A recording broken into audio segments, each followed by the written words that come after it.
Hello, যে উদ্দীপনা উচ্ছ্বাস সবটাই কিন্তু আমাদের দলের প্রতিষ্ঠাতা প্রাণ পুরুষ পীরজাদা আব্বাস সিদ্দিকীর ভাইজানের কাছে কিন্তু ক্রেডিট যাবে। ভাই পেছনের লোকেরা একটু দেখছে, আপনারা বসে পড়ুন। যারা দূরে আছে একটু বসুন, আপনাদের পেছনে বসা যাবে। ভাই বসে পড়ুন তো ভাই, বসুন। ওখানে যারা আছেন আমার সোজা যারা আছেন বসুন, যারা আছে বসে যান তো ভাই। আমাকে ওই মাইকটা দেন। আমার সোজাসুজি যারা আওয়াজ যারা যাচ্ছেন তারা বসেন ভাই।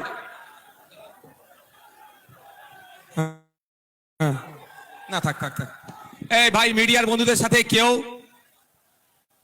আপনারা ঠিক করে বসতে। আমিও কিন্তু একবার যে বসেছিলাম তারপরে সারাক্ষণ কিন্তু আমি দাঁড়িয়ে আছি। আপনারা লক্ষ্য করেছেন কি? মিডিয়ার আমাদের বন্ধু মানুষ, সুতরাং মিডিয়ার বন্ধুদেরকেও তাদের কাজটা করতে দিন। আমি অনুরোধ করবো যারা মিডিয়ার ভাইরা, আপনাদের চেয়ার দিয়ে আছে, আপনারা বসুন। চেয়ার দেওয়া আছে, আপনারা বসুন। আপনাদের মেশিনটা ফিট করে দিয়ে আপনি বসে পড়ুন। চেয়ার দেওয়া আছে। ভাইয়া আপনি দাঁড়া যাও না, পিছিয়ে কাঁদবে, ডিস্টার্ব করে। এই তোমরা কথা বলছো কেন ভাই আমার?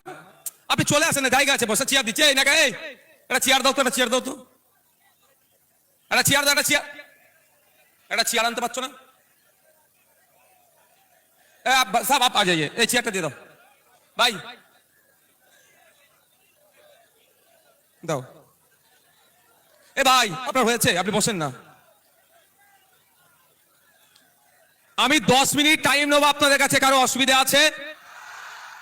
10 মিনিট ধৈর্য ধরতে পারবেন তো? আমার পূর্বেকার বক্তারা আজকের এই অধিকার মহাসমাবেশ নিয়ে তাদের জ্ঞান গর্ব আলোচনা করেছেন। কেন আজকে আমরা শহীদ মিনারের ময়দানে এসে উপস্থিত হয়েছি আমাদের অধিকারের জন্য, সেই বিষয়ে তারা দীর্ঘক্ষণ চর্চা করেছে। আমি আপনাদের কিঞ্চিত বলবো, সাথে 2026-এর বার্তা আমরা দেব যে আগামী নির্বাচনে আমরা কি চাইছি, কি করতে চাইছি, সেটা এখানে যারা হাজার হাজার মানুষ উপস্থিত হয়েছেন এই বার্তা নিয়ে গিয়ে পাড়াতে পাড়াতে, মহল্লাতে মহল্লাতে, বুথে বুথে, চায়ের দোকান থেকে শুরু করে পাড়ার রকে, যে যেখানে, খেলার ময়দানে যে যেখানে থাকেন, এই বার্তাটা আমাদের পৌঁছে দিতে হবে। আইএসএফ এর বার্তাকে। আমাদের আইএসএফ এর লক্ষ্য উদ্দেশ্য কি? আইএসএফ এর লক্ষ্য উদ্দেশ্য হচ্ছে যে সমাজ ব্যবস্থার পরিবর্তন করতে হবে। এক মফস্বল এলাকার মানুষ, সুন্দরবনের মানুষ, দার্জিলিং এর মানুষ, দিনাজপুরের মানুষ, মালদার মানুষ, বাঁকুড়ার মানুষ, বীরভূমের মানুষ, হুগলির প্রত্যন্ত গ্রামের একটি মানুষ আপনার ট্রিটমেন্ট করতে গিয়ে কলকাতার সরকারি হসপিটালের দ্বারস্থ হতে হবে। Indian secular front alternative politics provide করছে। ইন্ডিয়ান সেকুলার ফ্রন্ট কল দিচ্ছে 2026 সালে যদি আমাদেরকে আপনারা সরকারে নিয়ে আসেন, আমরা এই 5 বছর একটা সরকারের সময় পাই, 5 বছর 5টা জেলাতে আমরা কলকাতার পিজি, এনআরএস, আরজি করের মতো স্টার হসপিটাল আমরা বানিয়ে দেব। তাহলে গ্রামের মানুষকে আর শহরে উপস্থিত হতে হবে না। আমরা কল দিচ্ছি আপনাদের। আজকে দেখলে দেখা যাবে শিক্ষা ব্যবস্থা তলানিতে চলে যাচ্ছে। 2012 থেকে 2024 এই সমকালে পশ্চিম বাংলায় প্রায় 25,000 প্রাইমারি স্কুল বন্ধ হয়ে গিয়েছে।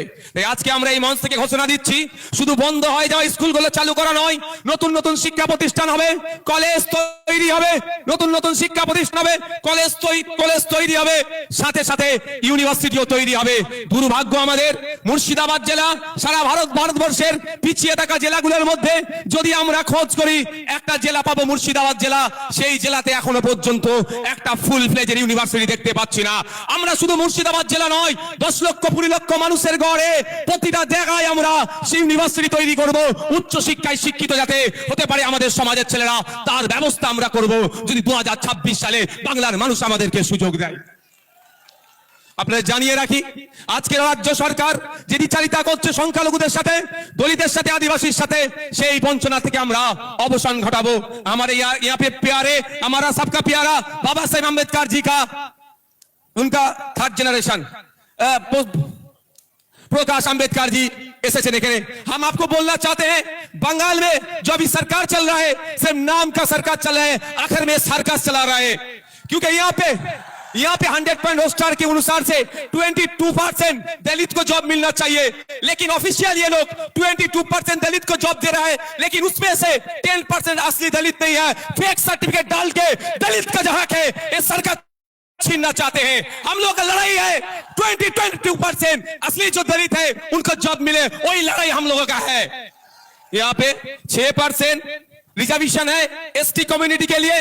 दुख की बात है बंगाल में 1 करोड़ आदिवासी नहीं है, लेकिन day 1.5 crore ST certificate provide किया गया है। इसका मतलब यही होता है जो 6% जो है, जब उसमें से असली जो दलित असली जो आदिवासी है उनको नहीं मिल रहा है, उसको छोड़ के जो नॉन आदिवासी है, जो आदिवासी के जो संरक्षण है, जो रिजर्वेशन है, उसमें से वो लोग खा जा रहे हैं। तो हमारा मंच इस दिन आज यहाँ से ऐलान करना चाहते हैं, अगर हम लोग सत्ता में आएंगे 22% जो दलित के लिए जॉब है रिजर्वेशन उनको सही से मिलेगा, 6% जो आदिवासी के हैं वो मिलेगा। साथ में रंगनाथ मिश्रा जी का जो कमीशन है बैकवर्ड क्लास का जो माइनॉरिटी मुस्लिम है उनका जो 10% देने के लिए बोला है, हम लोग देंगे।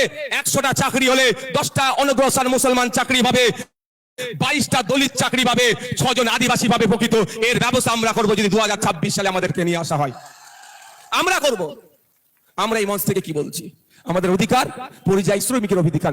ইন্টার স্টেট মাইগ্রেন্ট লেবারস অ্যাক্ট 1979 কেন্দ্র সরকারের আইন, এই মাইগ্রেন্ট লেবারদের এই যারা নানান রকম অত্যাচার অনাচার হচ্ছে এইগুলো বন্ধের জন্য। কিন্তু দুর্ভাগ্য আজকে এখানে যারা উপস্থিত হয়েছেন মুর্শিদাবাদ, মালদা, দিনাজপুর রাজ্যের বিভিন্ন জায়গা থেকে এসেছেন, যাদের অনেকের বাড়ির লেবার ছেলেরা মাইগ্রেন্ট লেবার হয়ে ভিন্ন রাজ্যে কাজ করছেন, আপনাদেরকে জানানো হয়নি interstate migrant labour act 1979টা কি। ওখানে প্রত্যেকটা যে মাইগ্রেন্ট লেবার আছে তার অধিকার সুরক্ষিত আছে, কিন্তু দুর্ভাগ্য আমাদের ওই আইন বইয়ের পাতাতে সুরক্ষিত আছে, বাস্তবে কিন্তু আমার শ্রমিকরা সুরক্ষিত নয়। তাই আপনাদের বলবো যদি আপনারা আমাদেরকে সুযোগ দেন 2026-এর জন্য, শুধু আপনারা নয়, আপনারা আজকে বাড়ি যাবেন, বাড়ি গিয়ে মহল্লাতে, ক্লাবে, মাঠে, ময়দানে, হাটে বাজারে, যে বাসে ঘাটে যেখানেই যাবেন, একটাই কথা যে আইএসএফ কে এবার সুযোগ দেওয়া হোক। আইএসএফ এই চোর ডাকাত গুন্ডা মস্তান গুলোকে সরিয়ে দিয়ে সুষ্ঠু সমাজ ব্যবস্থা নিয়ে আসবে। যে এই সমাজ ব্যবস্থায় সরকারি কর্মচারীরা তার হকের দিয়ে পাবে কেন্দ্রীয় সমাহারে, যে সমাজ ব্যবস্থায় শূন্য পদগুলো পূরণ হবে, বেকারত্ব দূরে সরানো হবে, যেই সমাজ ব্যবস্থায় আনিসের বিচার হবে, তামান্নার বিচার হবে, তিলোত্তমার বিচার হবে, যে সমাজ ব্যবস্থায় নারীরা তার অধিকার পাবে, যে সমাজ ব্যবস্থায় কৃষক তার উৎপাদিত ফসলের দাম পাবে, যে সমাজ ব্যবস্থায় আমি আপনি মেহনত করছি, আমার আপনার শ্রমের মূল্যায়ন হচ্ছে না, এই শ্রমের মূল্যায়ন হবে মিনিমাম ওয়েজেসটা আমরা বাড়াবার ব্যবস্থা করব। যে এই সমাজ ব্যবস্থায় নারীদের হাতে শুধু 1000-1200 টাকা তুলে দেওয়া নয়, নারীদেরকে ক্ষমতায়ন করতে গেলে আমরা মনে করি কম করে 5000 টাকার ব্যবস্থা করতে হবে, সেই সমাজ ব্যবস্থা আমরা নিয়ে আসবো। তবে হ্যাঁ, 5000 টাকা দেওয়ার সাথে সাথে রাজ্য কিছু কাজ বুঝে নেবে, এই সুষ্ঠু সমাজ ব্যবস্থা আনবো যেখানে বর্ণগত, জাতিগত, ধর্মগত, নারী পুরুষের কোনো ভেদাভেদ থাকবে না, যেখানে সবাই আমরা মানুষ, আমাদের সামাজিক পরিচয় আমরা যেটা সেটা নিয়ে মাথা তুলে বেঁচে থাকবো, সেই সমাজ ব্যবস্থা নিয়ে আসবো। বাংলার মানুষ যদি 2026 লোক বিধানসভা নির্বাচনে আমাদেরকে সুযোগ দেয়, তবে আপনাদের উপস্থিতি